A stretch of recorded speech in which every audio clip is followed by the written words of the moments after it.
Hello friends, welcome to our channel. আজি আমি বনালো সৰিয়হ দিয়া কলডিলৰ আচাৰ। এই আচাৰবিধ খাবলৈ যিমান টেষ্টি হয়, বনাবলৈ সিমানেই সহজ। আহকচোন এই ৰেচিপিটো চাওঁ।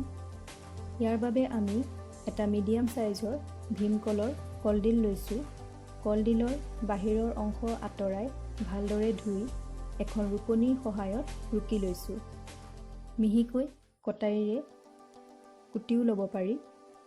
কলডিলৰ এই তলৰ অংশত যি ফুল পাওঁ সেই ফুলখিনি আঁতৰাই দিছোঁ আৰু বাকীখিনি ৰুকি লৈছোঁ। কলডিল ৰুকাৰ পিছত ধোৱা নাই, যিহেতু আচাৰ বনাম, পানী থাকিলে বেয়া হ'ব।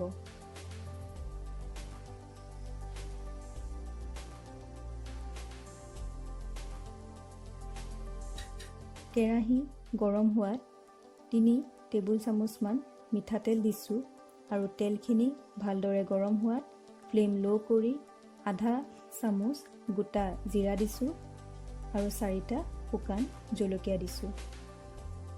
জ্বলা ভাল পালে জলকীয়া অলপ বেছিকৈ দিব।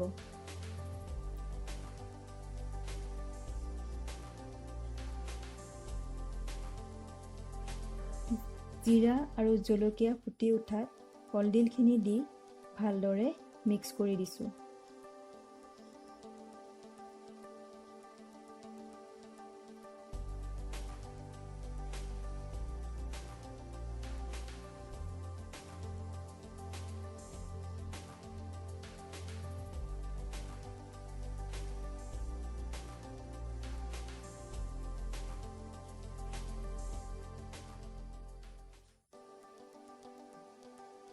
এতিয়া দিছোঁ কুটি লোৱা নহৰু 1 চামুচ, আদা এডোখৰ থেতেলিয়াই দিছোঁ, এবাৰ মিলাই দিলোঁ।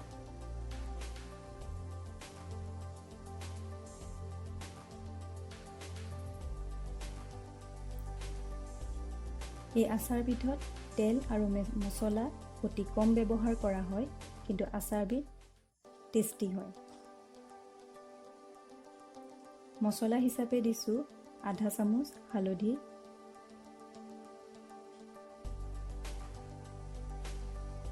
1 চামুচ ধনিয়াৰ গুড়ি, 1 চামুচ জিৰাৰ গুড়ি, নিমখ দিছোঁ আধা চামুচ আৰু ৰেড চিলি পাউডাৰ আধা চামুচ।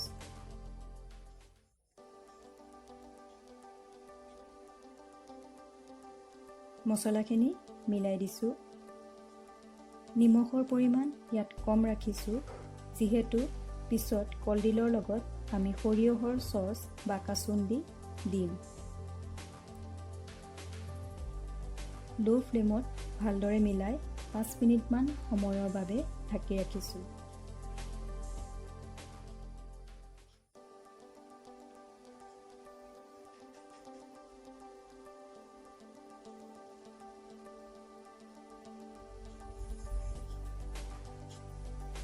এয়া মছলাখিনি ভালদৰে মিক্স হ'ল।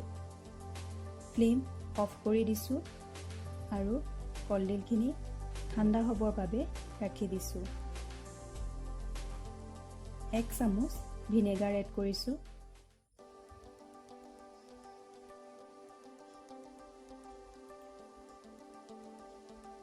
কলডিলখিনি ভালদৰে ঠাণ্ডা হোৱাত 3 টেবুল চামুচমান কাচুন্দি অলপ অলপকৈ মিক্স কৰিছোঁ।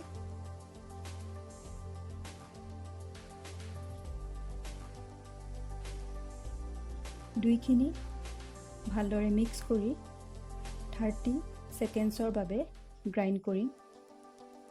বেছি সময় গ্ৰাইণ্ড কৰা নাই, মাথো কলডিলখিনি কাচুন্দিৰ লগত ভালদৰে মিক্স হ'লেই হ'ব। ফ্ৰেণ্ডছ, আমাৰ চেনেলটো যিহেতু নতুন, আমাৰ ৰেচিপিসমূহ আপোনালোকে লাইক কৰিব, শ্বেয়াৰ কৰিব আৰু কমেণ্টত আমাক জনাব কেনেকুৱা পালে। লগতে চেনেলটো ছাবস্ক্ৰাইবো কৰিব। এবাৰ গ্ৰাইণ্ড কৰাৰ পিছত নিমখটো চালোঁ আৰু কম হোৱাত 2 চামুচ কাচুন্দি দি পুনৰ 30 ছেকেণ্ডছৰ বাবে গ্ৰাইণ্ড কৰিলোঁ। এয়া সৰিয়হ দিয়া কলডিলৰ আচাৰ ৰেডি। এটা এয়াৰটাইট কণ্টেইনাৰত ভৰাই মাজে মাজে ৰদাই আছোঁ। ৰদালে আচাৰ বহুত দিনলৈ ভালে থাকে।